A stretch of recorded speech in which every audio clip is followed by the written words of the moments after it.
एक लड़का जो कि बीएससी फर्स्ट ईयर का छात्र होता है, पढ़ने में बेहद होशियार होता है और एक डिग्री कॉलेज से बीएससी फर्स्ट ईयर में पढ़ रहा होता है। अचानक से ही वह बीच-बीच में गायब हो जाता है। जैसे ही क्लास ख़त्म होता है या फिर क्लास चलता रहता है, वह बीच-बीच में गायब होता जाता है और यह सिलसिला जो है कई-कई दिनों से चलता रहता है। जैसे ही वह लड़का गायब होता है, उसके साथ पढ़ने वाली एक उसकी दोस्त होती है जिसका नाम काव्या होता है, वह भी परेशान हो जाती है। साथ ही जो दोस्त होते हैं और भी जो स्कूल के टीचर होते हैं पूछते हैं कि आखिरकार तुम बीच में कहाँ चले जाते हो और क्यों गायब रहते हो। एक दिन जो है वह लड़का ऐसा गायब हुआ जिससे कि पूरा डिग्री कॉलेज जो है सन्न रह गया। जिसने भी सुना उसके होश उड़ गए और आस-पास के लोगों को यकीन नहीं हो रहा था। साथ ही जो साथ पढ़ने वाले दोस्त थे उसको भी यकीन नहीं हो रहा था कि आखिरकार वह लड़का ऐसे गायब होगा। नमस्कार, मेरा नाम प्रतिभा है और आज की जो सच्ची घटना है उसको सुन कर के आपके होश उड़ जाएँगे, क्योंकि वाक़ई में आज की जो घटना है वह दिल दहला देने वाली है। तो इस पूरे घटना को ज़रूर सुनें। उत्तर प्रदेश का ज़िला शामली, वहाँ पर एक थाना है कोतवाली नगर और एक इलाका है दयानंद इलाका। 7 अप्रैल 2018 को एक व्यक्ति जो है रोड से जा रहा होता है। अचानक उसके हाथ में एक टार्च होता है। जैसे ही वह टार्च जलाकर देखता है, उसे लगता है कि एक व्यक्ति जो है उसी रोड पे वह गिरा हुआ है। वह फिर टार्च को उसके करीब ले जाता है और अच्छे से देखने की कोशिश करता है। रात के 9:30 बज रहे होते हैं। जैसे ही वह व्यक्ति टार्च जला करके उस व्यक्ति की ओर ले जाता है, वह देखता है कि जो व्यक्ति है वह खून से लथपथ है और सिसकियाँ ले रहा है। जब वह दूसरा व्यक्ति जो जा रहा होता है यह देख करके वह तुरंत रुक जाता है और 112 नंबर डायल करता है। तत्काल पुलिस को सूचना देता है और सारी बातें पुलिस को बताता है। मौके पर पुलिस आती है और जो कोतवाली थाना नगर के एसआई होते हैं सत्यनारायण दहिया और थाना प्रभारी अवनीश गौतम, महिला एसआई नीमा गौतम, सारे लोग जो है वहाँ पर आते हैं और जांच पड़ताल करते हैं। सबसे पहले जो है वे देखते हैं कि जो व्यक्ति है वह कहाँ का रहने वाला है और आसपास कुछ ऐसा तो नहीं जिससे व्यक्ति की जानकारी पता चले। तब व्यक्ति के जेब में एक पर्स मिलता है और अफसोस कि वह व्यक्ति जो है अब इस दुनिया से जा चुका रहता है।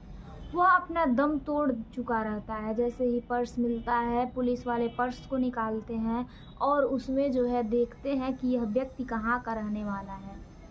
हैरानी की बात यह है कि उस व्यक्ति का जो पता है मात्र 100 मीटर की दूरी पर ही उसका घर होता है। पुलिस वाले तत्काल जो है उसकी पत्नी को सूचना देते हैं। व्यक्ति की पत्नी आती है, चूँकि घर बेहद करीब होता है।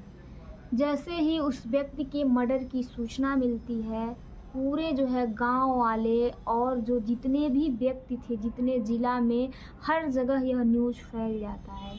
लोगों का काफ़ी आक्रोश होता है क्योंकि महज 100 मीटर की दूरी से एक व्यक्ति की इस तरह से हत्या होना बहुत ही बड़ी बात होती है। पुलिस वाले साथ ही जो थाना प्रभारी होते हैं लोगों को आश्वासन देते हैं, क्योंकि जो पुलिस वाले थे 100 को उठाने की कोशिश कर रहे थे, लेकिन गांव वाले और भी लोग जो है 100 उठाने नहीं दे रहे थे। पुलिस वालों के मिन्नतें करने के बाद जो है पुलिस वाले 100 को ले जाते हैं और 100 का पोस्टमार्टम किया जाता है। पोस्टमार्टम रिपोर्ट आती है और पता चलता है कि व्यक्ति को गोली लगी है और मारने वाले ने बेहद ही करीब से माथे पर गोली मारा। अब जो है जो थाना प्रभारी होते हैं इस केस की सघनता से जांच में जुट जाते हैं। वे सबसे पहले जहां व्यक्ति का मर्डर हुआ है वहां जाते हैं और आसपास के इलाके में पूछताछ करते हैं और साथ ही साथ यह पता करने की कोशिश करते हैं कि यह व्यक्ति कौन सा काम करता था। तब पुलिस को पता चलती है कि जो व्यक्ति है वह जो है दिल्ली में एक लैब टेक्नीशियन का काम करता था। दिल्ली का शहादरा इलाका होता है वहीं पे, और व्यक्ति जो है सुबह 7 बजे घर से निकलता था और रात के 8 बजे घर वापस आ जाता था। क्योंकि जो स्टेशन था और व्यक्ति के घर की दूरी थी वह महज 1.5 किलोमीटर थी और व्यक्ति पैदल ही घर आ जाता था। पुलिस को वहाँ जहाँ व्यक्ति काम करता था काफ़ी ज़्यादा कोशिश करती है, लेकिन कोई सुराग नहीं मिलता है, क्योंकि सब कुछ स्वच्छ मिलता है और वहाँ पर उसको कोई भी ऐसी चीज़ नहीं दिखती है जिससे पता चले कि व्यक्ति का जो हत्या है वहाँ काम जहाँ कर रहा था वहाँ से जुड़ा हो। अब पुलिस जो है कुछ और पता करने की कोशिश करती है, तो पता चलता है कि जो व्यक्ति है वह कमेटी पर पैसे बांटने का काम भी किया करता था। 20 लोगों की कुछ दिन पहले कमेटी बनाई गई थी और बारी बारी से नंबर आने पर उनको पैसे भी देता था। अब पुलिस जितने कमेटी के सदस्य होते हैं उनसे पूछताछ करने की कोशिश करती है। 20 सदस्यों का नंबर लेती है, उनको बुलाया जाता है, लेकिन अफसोस की पुलिस को कुछ पता नहीं चलता है। पुलिस की यह कोशिश नाकाम हो जाती है। इधर लोगों का आक्रोश बढ़ता है और तारीख आता है 7 से 12। अब जो है 12 अप्रैल हो जाता है। लोगों का भारी आक्रोश और इन सब के चलते जो है थाना प्रभारी होते हैं अवनीश गौतम, उनका ट्रांसफ़र कर दिया जाता है। अब एक दूसरे थाना प्रभारी आते हैं, जितेंद्र कालरा जो है वह इस जो क्राइम है उनका चार्ज दे दिया जाता है उनको। वे अपने तरीके से जांच करने में जुट जाते हैं, क्योंकि वे सबसे पहले जितने सीसीटीवी फुटेज होते हैं जहाँ पर जिस दिन मर्डर हुआ था वहाँ पे 7 से लेकर के जितना तारीख हो गया था 13 अप्रैल तक का सारा सीसीटीवी फुटेज खंगालते हैं, और 7 अप्रैल से पहले का भी जितना सीसीटीवी फुटेज होता है सब खंगाला जाता है। लेकिन अफसोस कि पुलिस को कुछ सुराग हाथ नहीं लगता है। पुलिस जो है एक बार फिर सीसीटीवी फुटेज खंगालती है, क्योंकि पुलिस जितने लोगों से पूछताछ करती थी कोई सुराग हाथ नहीं मिलता था। जितने भी कॉल डिटेल होते हैं वह भी निकाले जाते हैं, लेकिन अफसोस कि पुलिस के हाथ कुछ नहीं लगता।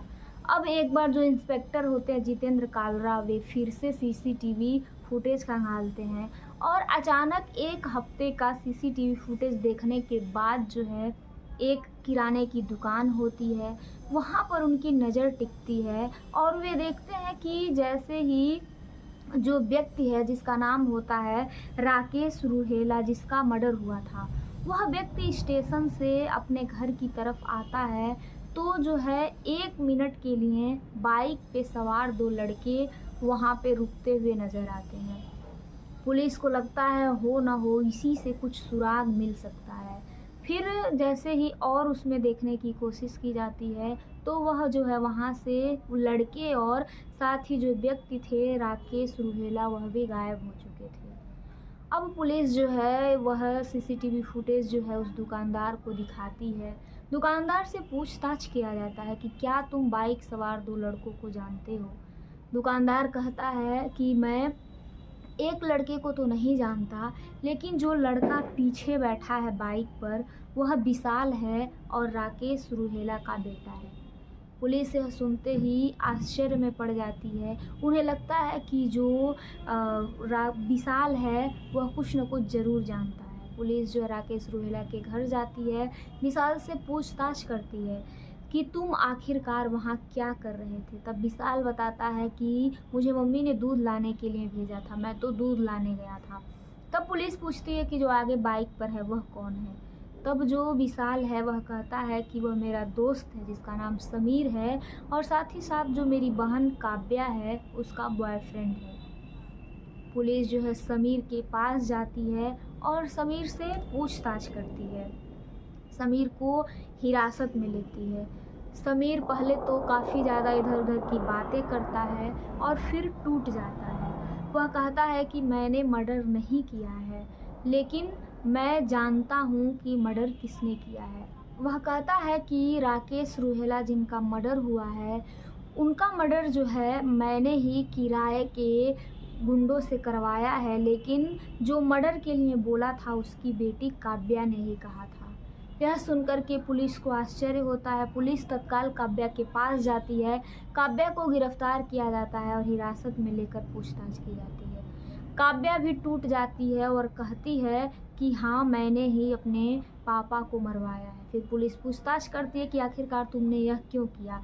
तब जो काव्या है वह बताती है कि एक रोज़ जो है मेरे पापा ने रेस्टोरेंट के बाहर मुझे और जो मेरा बॉयफ्रेंड समीर है दोनों को देख लिया था। मैं अक्सर जो है बाहर जाती थी तो पापा देख लेते थे, रोकते टोकते थे, इसलिए मुझे अच्छा नहीं लगता था। अब जो है पुलिस के सामने एक और बात सामने आती है। पुलिस को जो है एक जानकारी मिलती है और जो जानकारी मिलती है वह जो है बेहद ही शर्मनाक होती है। पुलिस के सामने यह भी सच आता है। काव्या बताती है कि जो समीर है वह मेरी माँ का भी बॉयफ्रेंड है। अब पुलिस जो है उस राकेश रोहेला की पत्नी कृष्णा को हिरासत में लेती है। तब कृष्णा बताती है कि एक रोज़ जो है राकेश रोहेला का ट्रेन छूट गया था। वह घर आते हैं और मुझे और समीर को देख लेते हैं। फिर वे काफ़ी ज़्यादा मुझे मारते हैं, पीटते हैं। फिर आए दिन काफ़ी कलेश होता है घर में। घर पे जो समीर है वह कृष्णा से मिलता था, जो काव्या की मम्मी है, और बाहर काव्या से मिलता है। यह धीरे धीरे सिलसिला काफ़ी दिनों से चलता रहता है। फिर एक रोज़ काव्या को यह बात पता चल जाती है। फिर सारे मिल जाते हैं। जो समीर का भाई होता है शादाब, वह भी मिल जाता है और चारों मिल करके जो राकेश रोहेला हैं उनके मर्डर का प्लानिंग करते हैं। समीर कहता है कि मैं उनको नहीं मार सकता क्योंकि मैंने ऐसा कभी नहीं किया है, साथ ही मेरे परिवार में भी किसी ने नहीं किया है। तब काव्या कहती है कि तुम किसी ऐसे इंसान को ढूंढो जो कि उनको मार सके। तब किराए पर वे लोग मारने वाले को तय करते हैं और 4 लाख रुपए में डील होती है। जो बदमाश होते हैं वह कहते हैं कि मेरे पास हथियार नहीं है। तब काव्या कहती है कि मैं अपने घर का हथियार दूंगी और साथ ही गोलियां भी देती है और कहती है कि मारने के बाद तुम जो है वापस कर देना। उस दिन रात का टाइम होता है और जो समीर होता है वह रेकी करने जाता है। साथ ही जो विशाल होता है राकेश रोहेला का बेटा, वह दूध लेने के लिए गया होता है और अचानक जैसे ये सब आते हैं, बदमाश आते हैं और राकेश रोहेला को पास जा कर के गोली मार देते हैं। राकेश रोहेला की कुछ देर बाद मौत हो जाती है। अब जो है पुलिस से सच्चाई सुनने के बाद जो है काव्या और राकेश रोहेला की पत्नी कृष्णा, समीर, शादाब और जो गुंडे हैं सबको गिरफ्तार करके जेल भेज देती है। और जो उसका भाई है काव्या का, विशाल, वह पुलिस को बताता है कि एक रोज़ मैंने भी माँ को देख लिया था समीर के साथ। फिर माँ ने मुझे कहा कि ऐसा कुछ नहीं है, समीर जो है किताबें लेने आया था। काश मैंने उस दिन पापा को ये बात बता दी होती तो आज मामला यहाँ तक नहीं आता और मेरे पापा जिंदा होते। यह कह करके जो विशाल है रोने लगता है। अफसोस की एक वासना के चलते जो एक सीधा साधा व्यक्ति था वह इस दुनिया में नहीं है। जो हुआ बहुत गलत हुआ और खुद की बेटी और पत्नी ने ही एक सच्चे इंसान की जान ले ली। सतर्क रहिए, जागरूक रहिए, अपना ख्याल रखिए। मिलते हैं एक और सच्ची घटना के साथ।